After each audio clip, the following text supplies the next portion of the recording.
This is the sound of the sun screaming, making the earth bleed at night like some mechanical ghost on the back of a rural road, driving at unreasonable speeds, whipping back the electrical cords which flow from her head where hair might have been, but never was. And the universe dreams. There's a breaking point in everything. Children race like ants back into the womb as if death couldn't find them at the threshold of life and lead them into sunless lands. No matter how good you live your life, no matter all the faded bits of darkness you've gathered, or how much you love or are loved, with all of the bills unpaid, the pregnant daughter and the thieving son, all of the stories or music you've ever heard will not matter. You will die. My favorite color is headache white. A gentle pounding rings through our skulls, and all of the world smells of sex and cigarettes. It smells of sound, and of broken nightmares that are lined up on the ledge of the window. And if I take them down, they turn and writhe in my hands like fast-moving paint, or a prisoner's cry. I put them back, or throw them in the corner with my hopes. Time is a place. And as you reach into the back of your mouth, there's just space and strings and a rabbit's foot. What did you expect? Smiles and cotton candy? Oh, they're here. Tied up in a trunk on the top of a caravan being pulled by 11 dead elephants. Slobbering and crying as they are whipped about the ears and tail by scarecrows who wear the faces of your ancestors. It is a clear night on a murky highway. Coalesce. But don't show fear. They hate not being understood. As if that will make things all better. The key to salvation is being understood and remembered.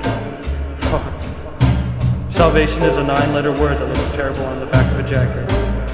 Unless it is being worn by James Brown, because damn, that guy can move. Like the total weight of heaven and hell depends on him cutting a rug. And maybe it does. I believe in fate. It's a sound equation with no room for paradox.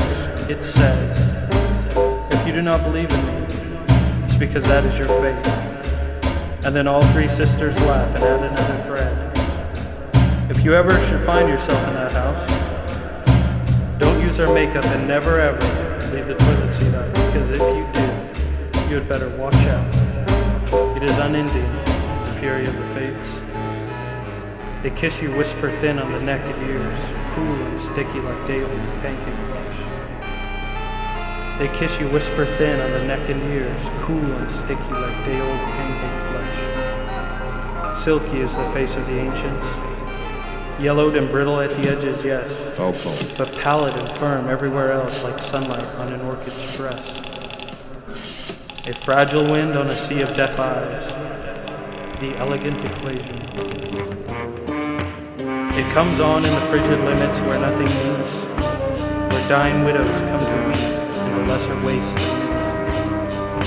From a distance, it appears as a wavy mix of radiation shrines and supernovas, crafted from the silhouette of bony trees. And as it draws closer, it becomes a metal train, conducted by the fetuses of wolves and of birds. They believe in the promise of a better tomorrow, and they believe the words of their father. It comes on in the frigid limits where nothing meets, where dying widows come to weep in the lesser wastes of midnight. From a distance, it appears as a wavy mix of radiation shrines and supernovas, crafted from the silhouettes of bony trees. And as it draws closer, it becomes a metal train, conducted by the fetuses of wolves and of birds. They believe in the promise of a better tomorrow, and they believe in the words of their fathers. They dream of spiritual bliss and of fiery war. They dream of the soft places in between the waking and the others. The lights over us sputter and spill into the atmosphere. Lovers locked in arms march the streets to speakeasies and to bedrooms. Old people dance in the doorways as the clouds open up and shower them in the tantrums of rain and pain, and insane laughter calls through the chill of unending delight. And the Lord Buddha signs your paycheck.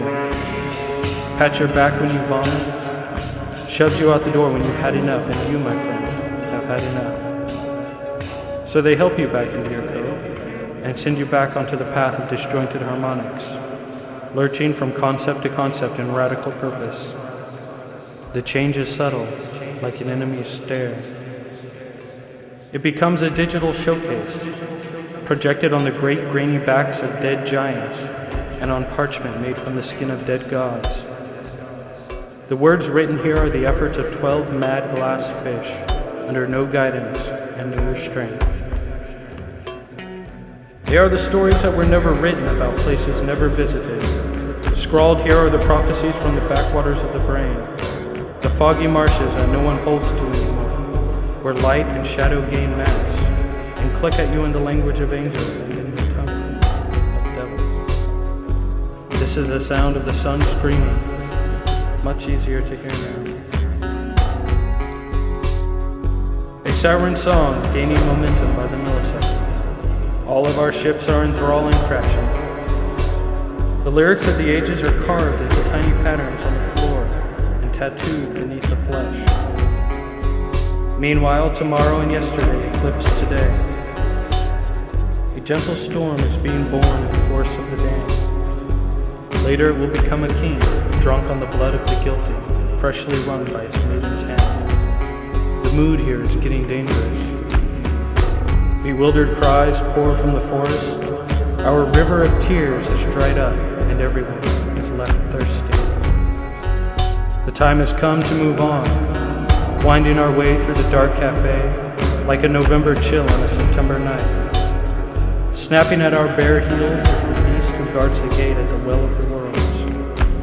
And deep inside its starry gut crashes the wave of a ragtime epiphany and uncertain acts of ambiguous reality.